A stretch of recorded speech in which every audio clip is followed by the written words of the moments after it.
Bueno, doctora Vivian Morales Hoyos, bienvenida a la barbería o a la peluquería.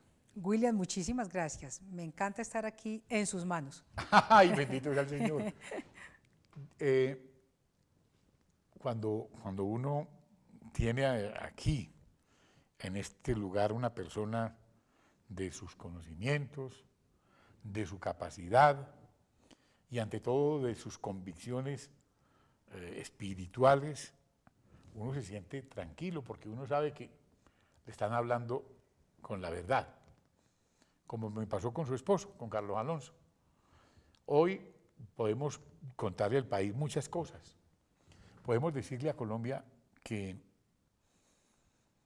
este fin de semana, después del 10 de agosto, después de esta sacudida del 10 de agosto, alguien salió por ahí y dijo que esas marchas y esas consignas las habían preparado desde unas guaridas, los políticos. Y yo no vi ni un trapo rojo, ni un trapo azul, nada.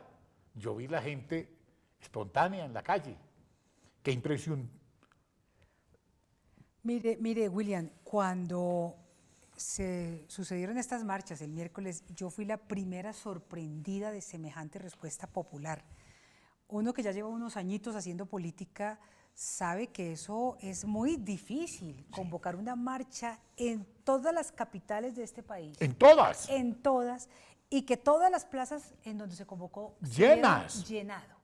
Que no hubiera un bus trasladando gente, ni un bus transportando gente, que no hubiera tarima con músicos, porque es que a la gente para llevarle... Ni vallenatos. Tienen que ofrecerle vallenato, tienen que ofrecerle pues su tamal y su aguardiente, nada de eso. Es más, carteles de la gente espontáneos hechos a mano donde decía yo reivindico o lucho por mi derecho a educar a mis hijos. Es la primera vez una marcha además convocada en la que responden los padres de familia, los colegios, los rectores de los colegios, se unen las iglesias cristianas y la iglesia católica y vienen a poner entonces esto, a decir que es una manipulación política. Eso es una gran miopía frente a lo que está sucediendo en el país. Esto más bien nos está demostrando una ciudadanía advertida, una ciudadanía como una nueva ciudadanía, obvio, además movilizada por las redes sociales. Y es producto de las redes sociales. Claro, y entonces yo veo que no, este fin de semana hubo una avalancha de opiniones en contra, descalificando la marcha, rebajando el nivel de la marcha como para decir, no, ni siquiera vamos a ser interlocutores de la gleba indocta que salió a marchar, y los califican de ignorantes, de marcha de odio, no se rompió un vidrio, ni una piedra, las consignas eran consignas muy bonitas sobre derechos del pueblo colombiano. Y los niños. De los niños, de los padres de familia en respecto con la educación, nada que tenía que ver con discriminación, pero yo pienso que es que hay mucha gente que está asustada. El establecimiento tiene que estar asustado, porque este león se despertó. Este león de una ciudadanía que siempre es apática, que no la mueve nada. Mire cómo tratan de vincularla con el tema de la paz y la gente como que no responde. No. Y esto respondió, fue así, a través de las redes sociales y de convocatorias que el uno retuiteaba al otro y el otro a sus amigos en Facebook. Impresionante. Entonces, frente a eso yo pienso primero que están asustados el poder tradicional, los grandes medios de comunicación, sí, porque le cuento, los grandes medios de comunicación hicieron lo posible porque la marcha fracasara. El día anterior a la marcha sacaron a la ministra por todas partes, la elogiaron por todas partes, en la mañana también, diciendo, no, ministra, es que esto son mentiras, eso es engaño, y no pudieron. Mejor dicho, los medios de comunicación son los grandes derrotados y ese poder bogotano es el gran derrotado frente a unas marchas donde la ciudadanía ha demostrado su poder, su reacción pacífica y reivindicando causas muy lindas, porque está hablando del derecho a la educación, de la familia. Entonces, por favor, lo que más deberían ser es serios y mirar qué es lo que está pasando en el país, porque si siguen ciegos a esto, se van a tropezar con una fortaleza enorme, que es la fortaleza de una ciudadanía despierta. Cuando un león dormido abre el ojo y medio levanta la cabeza, es para uno preocuparse. Yo no podía creer que en Barranquilla esto iba a ser así. No, yo tampoco. que soy ¡Barranquilla! una mujer de fe. Cuando me mandaron la foto de Barranquilla, yo volví y la miraba. Barranquilla, por Dios, Valledupar también llena la plaza. Y en Bogotá, cuando llego a la marcha, voy llegando en el carro y voy viendo cuadras de gente caminando hacia el ministerio. Espontáneamente. Espontáneamente, Sí. con sus camisetas blancas, con sus niños cogidos de la mano. Ni un grito con grosería, ni un cartel con palabras injuriosas, como dicen. Seguramente en alguna hubo 1 o 2 carteles, pero es que esto fueron cientos de miles de personas, no cienticos, como dicen al otro Sí. día sacaron una foto así chiquita Así y decía, marcharon algunos cientos de ciudadanos. Y eso No, no. hiere el sentimiento. Pero claro, además es un irrespeto, están irrespetando a la ciudadanía, están irrespetando a la gente que tomó conciencia y que marchó por algo que le considera y que es digno de verdad de una marcha de estas, nada menos que la educación de los hijos, nada menos que los manuales de convivencia que tienen que motivar el respeto, pero no la imposición que nos querían hacer a través del Ministerio de Educación, así digan que estaba por las Naciones Unidas, UNICEF, todo lo que quiera. Pero aquí reivindicamos nuestra soberanía como pueblo, nosotros los ciudadanos, a que tenemos el derecho y la autonomía para educar a nuestros hijos de acuerdo con lo que creemos. Que uno ve una leona que cuida sus críos y se hace matar por que nadie se les arrime. Uno ve, hay un animalito que lo ve uno mucho en televisión, que es aquí así, mirando para todas partes, cuidando que nadie se vaya a arrimar porque allá tiene sus hijitos, Ajá. Cuidándolos. Sí. Uno ve una pantera cuidando sus panteritas. Uno ve, son cosas tan especiales en la naturaleza misma. Ahora nosotros, pues con más veras, porque uno suelta los niños que se vayan para el jardín infantil, que se vayan para el colegio, pero nunca a que les enseñen cosas que no debe ser.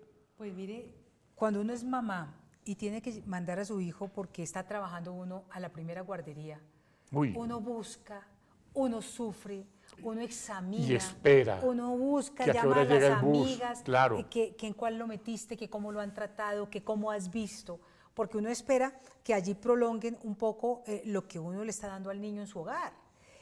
Con eso es que se metieron, con ese tema tan sagrado, con un tema además que me parece increíble, es la ignorancia de los que están atacándonos por ignorantes. Mire, la libertad de conciencia y la libertad religiosa fueron los pilares de la construcción de las sociedades democráticas, fueron de los primeros derechos reivindicados para construir una democracia, porque si tú no respetas la libertad de conciencia, que es que cada cual puede pensar y construir su proyecto de vida de acuerdo con lo que cree y actuar de acuerdo con lo que cree, porque nos están diciendo, bueno, crean, pero ustedes tienen que actuar contra lo que creen. ¿Cómo así? Entonces enseñarle a los niños lo que no creemos, obligarles a los niños a que los eduquen a través de unas ideologías completamente ajenas a lo que nosotros pensamos. Eso es muy delicado, pero yo creo que como resultado esto ya se ganó. Yo pienso que pasará mucho tiempo en que vuelvan a querer imponer manuales de convivencia hechos y formateados por ONGs y por organismos internacionales ajenos a la educación de la mayoría de los colombianos. Y obviamente pues el país estará muy pendiente del debate, que yo sé que va a ser un éxito, porque todo el mundo va a estar con toda su familia pendiente de lo que se diga, y esperamos que la ministra tenga el valor de asistir. No creo que ella vaya. No, yo creo que sí, yo creo que es decir, está en una situación muy delicada como para no ir. O sea, el no ir la tumbaría, definitivamente, tiene que ir.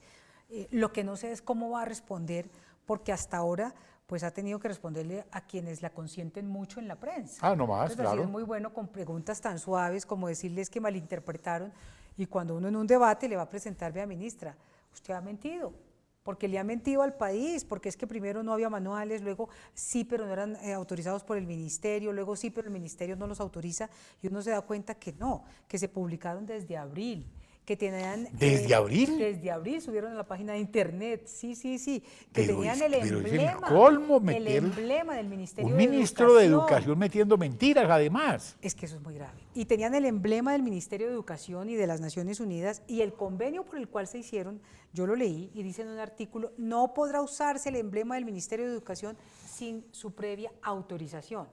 Entonces, o lo autorizaron previamente o Naciones Unidas entonces está trampeando. Y si eso está haciendo, usando fraudulentamente el emblema del ministerio, pues entonces el ministerio tiene que hacerle un proceso al Fondo de Naciones Unidas con el cual contrató. O sea, es que estamos en un panorama delicado en donde las mentiras de la ministra, por no asumir su propia responsabilidad frente al tema, pues la han enredado mucho más. Y el país está muy aburrido de que mientan, de que salgan a decir mentiras. Es que en este país yo nunca había visto un presidente metiendo mentiras, nunca. Alberto Lleras nunca dijo una mentira, Carlos Lleras jamás. Gente, tipos probos, serios en su oficio. Y entonces, cuando uno ve que una persona cambia una mentira por otra, en la mañana dice una cosa, al mediodía otra, y por la noche dice totalmente lo contrario a las dos primeras, uno dice, bueno, entonces, ¿quién nos está gobernando? Eso es lo que le pasa a este país y por eso es que no cree en los liderazgos. Porque es que yo creo que el liderazgo sobre todo necesita autoridad moral. Y la autoridad moral comienza con ciertas condiciones, por ejemplo, la verdad. Si la verdad te va a costar una responsabilidad de perder un puesto, pues tienes que asumirlo. Pero uno no puede, y menos en un cargo como el del Ministerio de Educación. Sí. Pero William, es que hace unos meses fue otro escándalo. La ministra plagió un proyecto de Sofía Gaviria, de la senadora Sofía Gaviria. Claro, Sofía me contó aquí, aquí en esa peluquería. Exacto. Me contó. Entonces, plagió hace unos meses y ahora le miente al país. Y entonces le dan a uno como 4 vueltas, como tratando de decir, no, ya con esto ustedes tienen que quedar satisfechos. ¿Satisfechos cómo? Esos manuales burlando de la inteligencia de uno. Sí, esos manuales existen, fueron publicados, tienen registro ISBN, son hechos por Naciones Unidas, entonces me van a decir que es que el ministerio. Pero pasa una de dos cosas y ninguna le sirve a la ministra. O está mintiendo o está manejando muy mal el ministerio.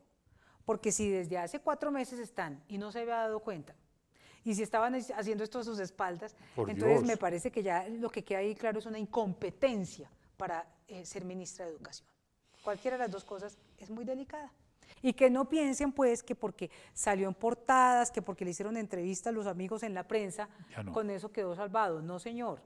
Aquí viene un debate en el Congreso de la República y yo creo que a este pueblo que marchó, que entendió lo que estaba en juego, no se le viene a convencer con trivialidades ni con mentiras.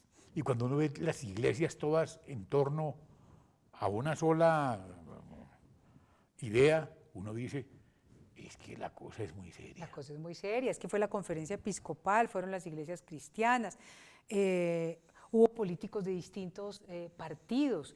Esto no fue manipulado políticamente, no se equivoquen. Yo sí le diría a los que están despotricando desde sus editoriales y sus artículos de opinión, miren, no se equivoquen, no crean que el país es lo que ustedes quieren que sea, el país es este que marchó.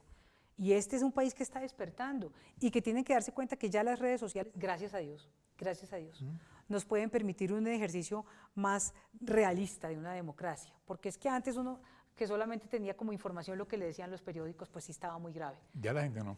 Ya no. Ya la gente no ve los periódicos, como lo utilizan de pronto para envolver aguacates y punto. Yo no le veo ningún otro vicio. O para ponerlos cuando se mojan, para tapar goteras o alguna vaina. Yo no le veo oficio ya a los periódicos. No, la gente está con su internet, está con sus aparatos aquí así, y uno dice, aquí la gente ya no come cuento. La gente ya no come cuento. No. Desde hace mucho tiempo se hablaba de eso, ¿no? De la manipulación de los medios. Acuérdese de un poema de Salamea, El sueño de las escalinatas. Sí. Y decía, refiriéndose a los periódicos, dice, aquellos que deslizan en la yerta madrugada la tergiversación cotidiana de vuestras vidas. Y eso lo decía Salamea en los años 60. Lo que pasa es que no había Hace 60 años. Es que no había cómo informarse de otra manera. Ahora está la información, está la foto en Instagram, está el trino. Claro, eso también se da para excesos. Sí. Nada más deplorable que el nivel moral de algunos tuiteros. Terrible. las cosas terribles que dicen. Pero hay, por ejemplo, en Facebook, en donde la gente hace unos comentarios como más reflexivos. Hoy me puse a mirar los comentarios de lo que ha habido en esta semana y me sorprendió, porque frente a la avalancha de todo lo que decían los medios de comunicación, la gente reivindicando lo que había pasado en la semana anterior y reivindicando un triunfo, porque la verdad es que, aunque lo pretendan esconder, ganamos. Bueno, las mujeres son una expresión de respeto. Las mujeres están de moda. A las mujeres les rinde la plata, las mujeres son honradas, las mujeres, yo tengo un lema muy que lo aplico y me va muy bien, en mi casa se hace lo que yo obedezco y con eso vivo feliz, y punto. Y ustedes le ponen orden a las cosas, y cuando uno está solo en la casa es una jartera porque uno dice, ya no tiene quien le alegue a uno le da pereza también eso, y esas cosas hacen falta, la mujer es fundamental. Ahora tenemos el caso de esta señora en los Estados Unidos, y está asegurada prácticamente su elección, lo que ocurrió en Inglaterra, lo que pasó en el Japón, lo que hay en Alemania, porque Europa se sostiene por la Merkel. Ustedes están llamadas a recoger esto, la verdad es esa. Esto le quedó grande a los hombres, y cuando los hombres mienten, peor, porque es desafortunado tener que decirlo, pero en el Congreso de la República la voz cantante la tienen las mujeres. Sofía Gaviria, a quien uno ve luchando y batallando contra las estructuras de un partido, usted que lo ha hecho con toda la dignidad, con todo el respeto, con tanta, y además con elocuencia y conocimiento de las cosas, con experiencia parlamentaria. Ya no es tan fácil. No. Ya no es tan fácil. No, eso no es. Ya no la halagan pues con cualquier vaina, no. Aquí es debatiendo. Así es. Se metieron en las firmas. ¿Cómo terminó?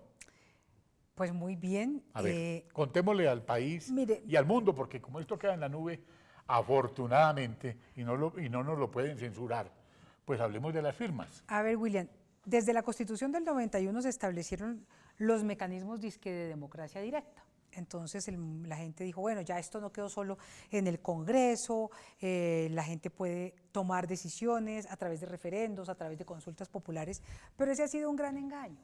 Es muy difícil porque los requisitos son muy altos. Fíjese usted que para convocar un referendo hay que recoger más de 1.640.000 firmas válidas, y la peluqueada que le hacen en la registraduría es enorme. Pues en relación con el tema de la adopción por parte de parejas del mismo sexo, que la decidió la Corte Constitucional, que ese es otro tema también. La Corte Constitucional hoy es el poder real en este país. Ellos son unos señores que se han atribuido cada vez más competencias, que no tienen quien los controle y que no tienen límites. Aquí la Constitución no es la que redactaron en el 91, sino la que la Corte Constitucional dice que es. Le ha puesto a cada artículo su interpretación. Y, por ejemplo, el 42, que decía que la familia está constituida por la unión de un hombre y una mujer, bueno, ella ya decidió que eso cambió, y el artículo sigue ahí, pero la Corte escribió otro artículo.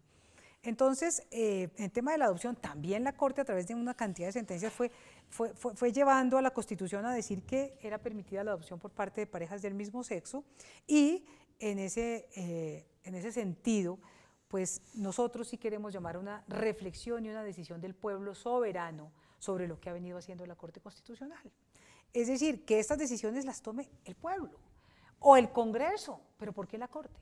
¿Por qué 5 personas? Porque es que en las 9 siempre fallan 5 o 6, a puerta cerrada, en discusiones que no conocemos, nos imponen cambios tan drásticos y rotundos en la Constitución. Es que ellos no tienen el don de la infalibilidad ni nada. Pero además ya dicen es que como es el órgano de cierre, por encima de ellos no hay nada. O sea, ya se está acabando casi que la infalibilidad del Papa, pero entonces ahora tenemos la infalibilidad de la Corte Constitucional. Se ha vuelto casi que un fetiche de la democracia el tema de que las Cortes son las que tienen la última palabra. Y yo creo que en la democracia tenemos que reivindicar que la última palabra la tenga el pueblo. Entonces, por eso frente a lo que la Corte dijo, que no nos deja ningún otro camino porque le cerró la competencia al Congreso, ya el Congreso no podría legislar porque ella ya dijo. Mejor dicho, el Congreso ya no existe. No, el Congreso ya no existe, por supuesto, cada vez que la Corte quiere quitarle un poder, se lo quita. Mire cómo pasó con la reforma del equilibrio de poderes. En la Constitución se estableció que habría un nuevo tribunal, el Tribunal de Aforados. Mal, bien, piense lo que quiera, pero fue una reforma a la Constitución y la Corte, que iba a ir a responder ante el Tribunal de Aforados, lo tumba y le dice al Congreso que no puede legislar, ¿Qué tal? que no puede para establecer eso, pues porque sustituye la Constitución. ¿Quién dice quién sustituye la Constitución? La Corte. ¿Quién le quita la competencia al Congreso? La Corte. ¿Y quién controla la Corte? La Corte. O sea, se ha vuelto un órgano de una arrogancia, de verdad, que le ha arrebatado y le ha secuestrado la soberanía al pueblo. Entonces, este referendo trata de decir, bueno, nosotros el pueblo, que sí somos nosotros el pueblo, soberano, todavía estamos, queremos decidir sobre este tema y por eso nos pusimos a recoger firmas, recogimos 2.300.000 firmas. ¿Y cuántas les peluquearon? Nos hicieron válidas 1.760.000. Mira, con una inversión de 40 millones de pesos. No puede ser eso. Sí.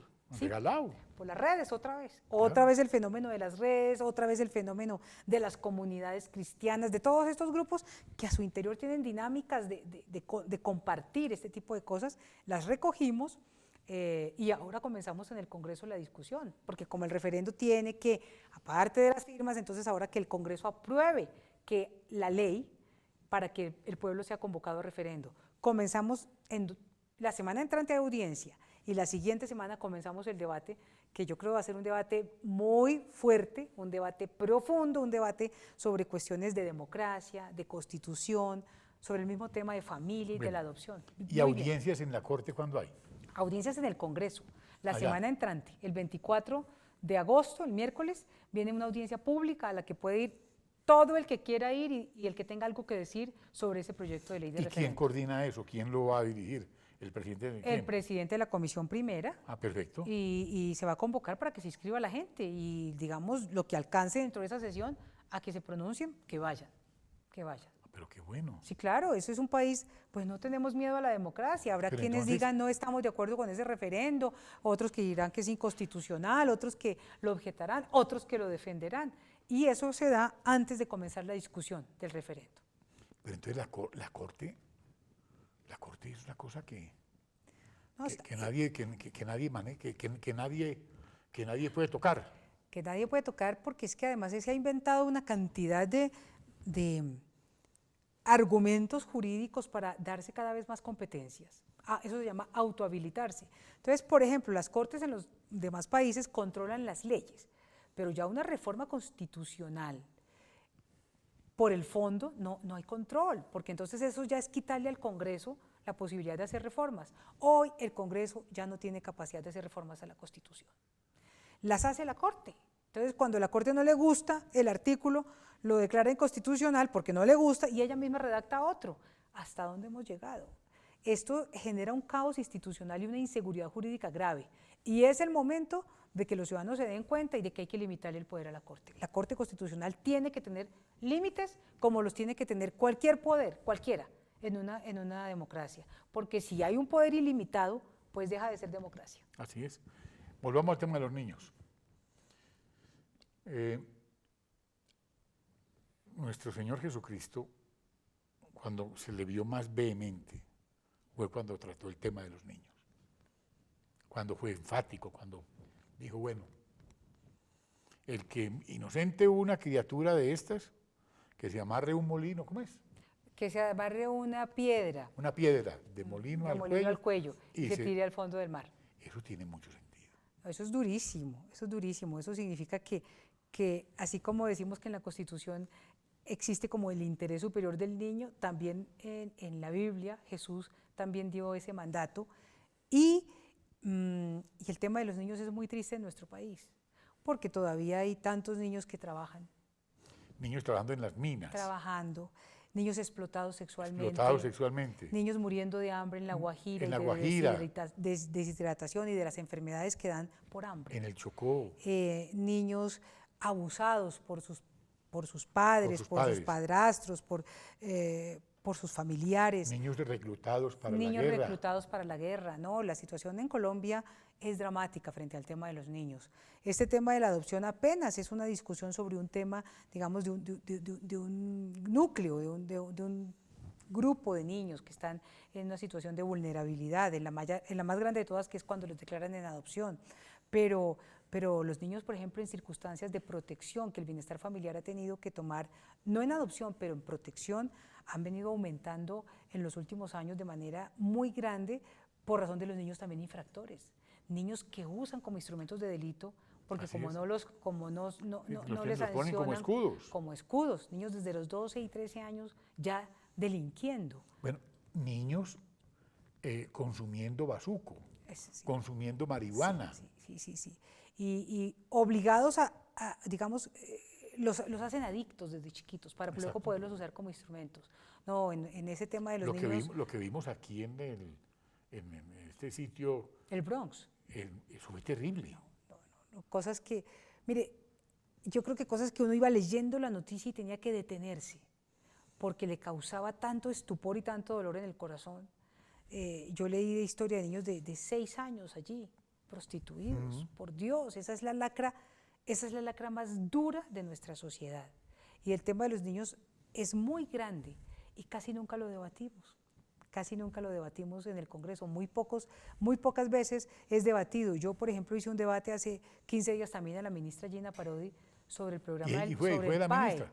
Pues ya llevaba varias veces sin ir, entonces le tocó ir sobre el programa de alimentación escolar, que es otra Y vergüenza. allá también metieron mentiras. Allá también dijeron mentiras. El programa de alimentación escolar, en un completo descuido por parte del Ministerio de Educación, se lo dejó ahí a los alcaldes y a los Entonces, gobernadores. ¿qué es lo que está haciendo esa ministra? Y el programa de alimentación escolar le recortaron en más de un 40% los recursos para este año, William.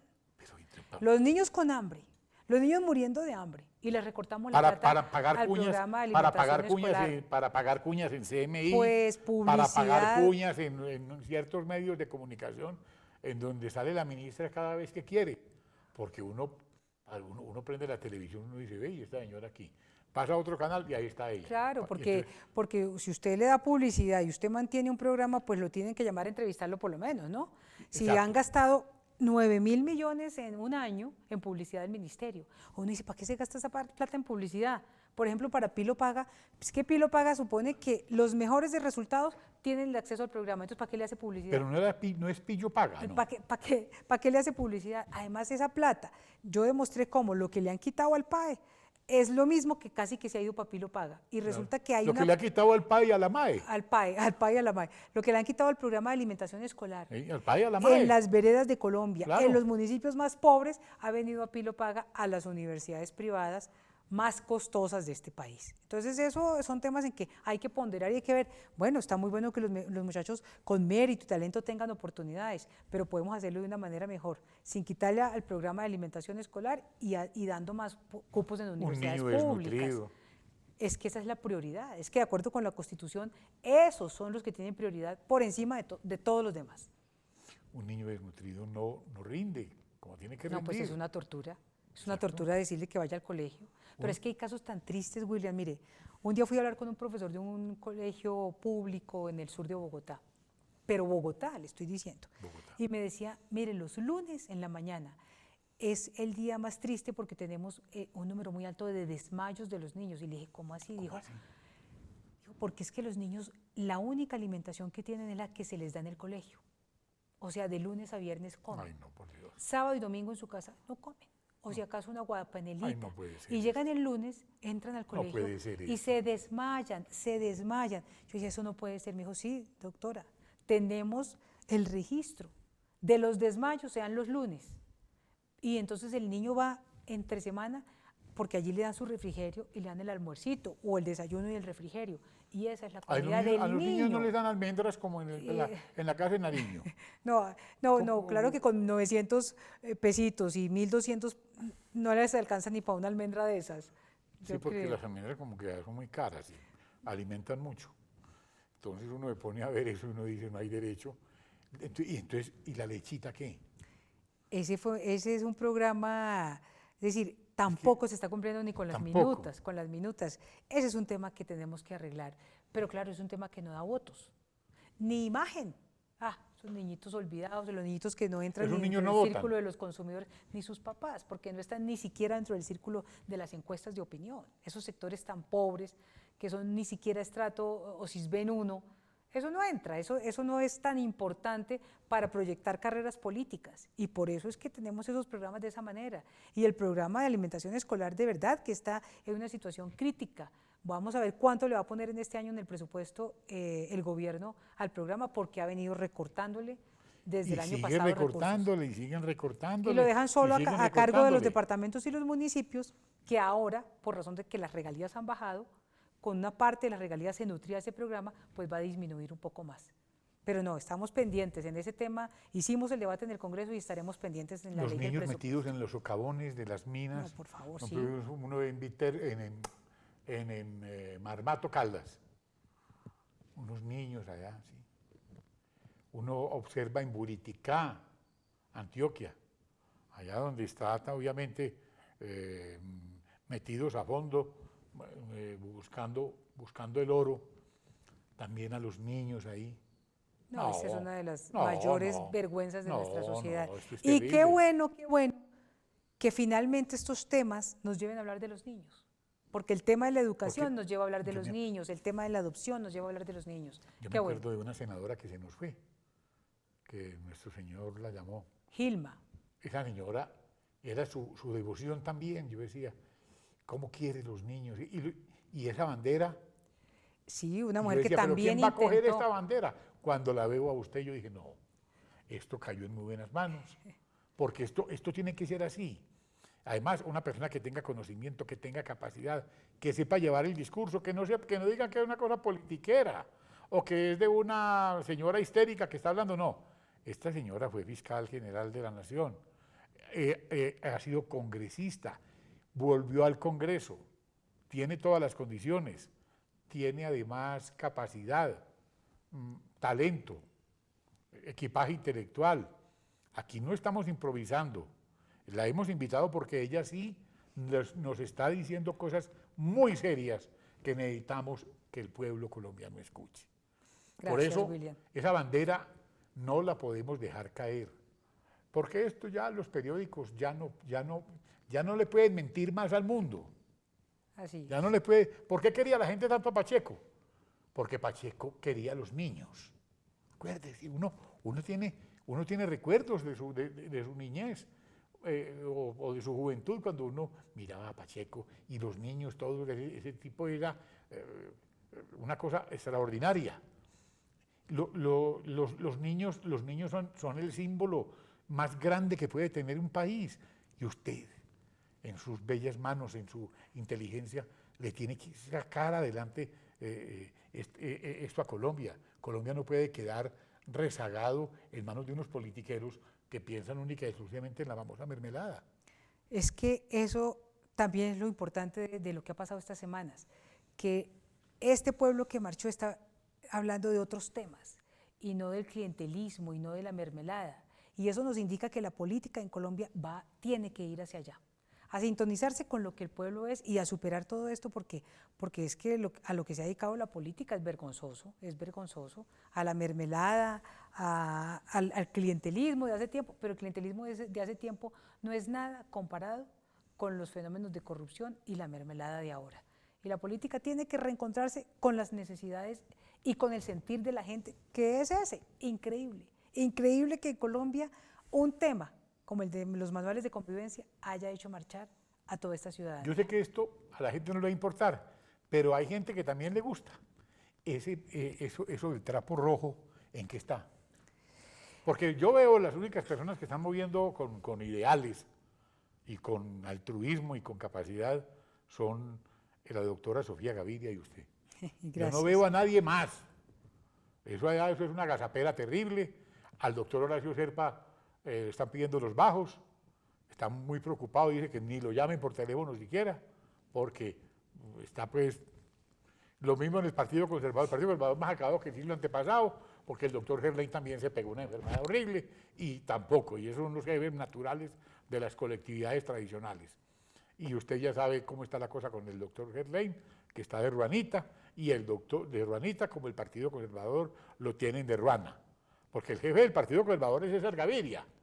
Ahí tiene su yerno manejando las huestes azules para poder escoger procurador o para poder cambiar un magistrado de la Corte Constitucional para poder hacer el trueque. Tantas cosas. Hablemos de eso un pedacito porque es que yo no me aguanto, la gente me está llamando por aquí, por el interno a decirme, pregúntele de eso. Y usted como conoce un poquito de esas cosas, pues pregúntele a ella que sí sabe. William, yo creo que al Partido Liberal le ha hecho mucho daño estar de una manera tan obsecuente en la unidad nacional. En la unanimidad en nacional. la unanimidad, porque es que Uy, sí. tantos temas, a mí me dio vergüenza como liberal Vergüenza cuando ajena. votamos la moción de censura por la venta de Isagen. Solamente quedamos Sofía Gaviria, Tato Álvarez y yo, de todos los senadores. Tato el de Nariño. el de Nariño. Ahí, y los demás que porque estábamos en la unidad. ¿Y esa plática qué se entonces, y esa plática y la ¿Dónde de, está? y la de Reficar, y la de Reficar. ¿Y dónde está la de Reficar? El partido debió haber tenido más claridad de que si estaba con la paz era la paz, pero en lo demás ha debido tener una conciencia crítica, independiente. A mí ese tipo de matrimonios y de ayuntamientos a mí no me gustan. A mí me parece que el partido ahí está un poco suicidándose, porque es que en función de la paz no podemos aceptar todo lo demás. No podemos. Tenemos que ser independientes, es que si no, ¿cómo dice que van a tener un candidato que plantee qué alternativas cuando durante todo este tiempo hemos pasado callados? Y ahora va a venir la reforma tributaria y yo le apuesto. Ay, bueno, y la reforma y yo le tributaria que apuesto. viene, que la tiene preparada Nuca de Buey, lista, para podernos la meter a todos los colombianos, así como acabó con la Federación Nacional de Cafeteros, padre e hijo acabaron con esto, ahora van a acabar con el país desde el Ministerio de Hacienda, porque el condottiero del régimen está dedicado a zamparnos una reforma tributaria que va a acabar con la clase media del todo. Y entonces usted dice, pero es que ¿cómo le vamos a seguir grabando de esa manera al pueblo cuando se perdieron 4.000 millones de dólares con Reficar? Cuando lo de Isagen lo venden y veo las noticias que ahora están dando unas utilidades impresionantes Isagen. Pues claro, les entregamos hidrosogamoso recién construida, después de hacer semejante esfuerzo nacional. Entonces a uno le da pues como un cargo de conciencia y coraje frente a esto. ¿Con qué le vamos a responder al país? Yo espero que el Partido Liberal tenga el coraje de asumir y de discutir bien y de no ir a aprobar y tragar entero esto, porque francamente el pueblo lo cobra. Mire, lo de Isagen. Usted ve la venta de Isagen e inmediatamente después de eso la popularidad del gobierno empezó a bajar y no repuntó. Cierto. Ese fue el voto de censura que le dio, ya que no lo quiso hacer el Congreso, que el pueblo dio por la venta de Isagen. Exactamente. Esa es la verdad. Entonces, o nos nos sintonizamos con la gente y con lo que el pueblo está pensando y las necesidades, o seguimos ahí muy cómodos aprobando todo, que porque estamos en la unidad nacional, a mí eso me da pena. Yo apenas he visto esas firmas. Yo dije, ahí se van a quedar muy poquitos. Yo pensaba, porque yo me acordaba de Renan Barco cuando yo le preguntaba, bueno, todas esas firmas que están recogiendo allá, ¿qué? No, mijo, vea, eso es muy sencillo. Aquí en el Congreso de la República no se le niega una firma a nadie. Vayan a la plenaria y verá que yo por eso ni firmo, yo no me meto en eso. Y él se hacía, el desentendido, se bajaba por las orejas porque las tenía muy, muy grandes. Y entonces el doctor Barco me decía, todo eso, lo que firmen, no, allá en el Congreso. Las únicas firmas que están valiendo hoy la pena son las del pueblo, las de ustedes. Del pueblo, así es. Eso sí, esas sí pesan. Pero vamos a ver qué va a pasar con esta reforma tributaria. Pero entonces la reforma tributaria entonces va a acabar, ya van a acabar del todo con la clase media, porque ya la gente no tiene, uno llega con el carrito a la registradora y tiene que dejar la mitad del carrito porque a uno le dicen, no, eso se triplicó, no, eso vale el doble, no, eso vale, eso está demasiado costoso, entonces termina uno comprando a CPM, arroz. Pero fíjese otra cosa, plátano, habíamos hablado que era necesaria una reforma tributaria estructural, porque es que hay muchos errores en el manejo tributario del país, hay una serie de excepciones y de exclusiones a una cantidad de empresas que no están pagando lo que tendrían que pagar. Y obviamente se compensa agravando a quienes no pueden eludir el impuesto, que son los asalariados, a los cuales va por derecha, el IVA, que por derecha usted lo tiene que pagar, que es la forma facilista de recuperar los ingresos, pero no la forma justa. Y se dijo que era una reforma estructural, pero si se va a presentar en octubre y piensa que se va a sacar en diciembre, no puede ser una cosa seria, ni estructural, ni a profundidad como se necesitaba. William, habrá mucho, ¿no? Mucho tema. Mucho tema, yo sé que ya sigue el debate, porque no le quitamos más tiempo, sabemos que ha hecho un esfuerzo, ha venido aquí hoy a contarle al país la verdad de lo que está pasando y espero que vuelva, porque Con mucho gusto. personas como ustedes las que necesita oír Colombia. Espero que la próxima vez... Y además quedé muy bien peinada, todo. No, yo pues vuelvo, aquí yo no, aquí vuelvo. no hay problema. Además, usted no necesita, usted es linda de por naturaleza. Usted Muchas no está gracias. linda, usted es linda. Además, Gracias. inteligente, doblemente seria la cosa porque es bonita e inteligente. Ay, muchas gracias. Pare de contar. Gracias. Y espiritualmente, que de eso ya no se ve, porque es que encontrar a alguien con el Señor, con el espíritu abierto a la Sagrada Escritura, ya es muy difícil encontrarlo hoy en día, para que vea. Ella tiene sus raíces en La Dorada y en el departamento de Boyacá, ¿cierto? Tolima. Ah, el Tolima, perdón. Sí. Son cosas que uno sabe y que, mire, aquí está, sacando la cara por el pueblo colombiano. Esta mujer que le ha dado tanto al país, está hecha para cosas muy grandes, porque el machismo también se acabó. Bueno, También. que llegaron las mujeres. Bienvenida siempre aquí, a este sitio. Con mucho gusto. Donde solamente se sientan gentes que representan dignamente a Colombia. Muchas gracias. Muchísimas gracias a ti.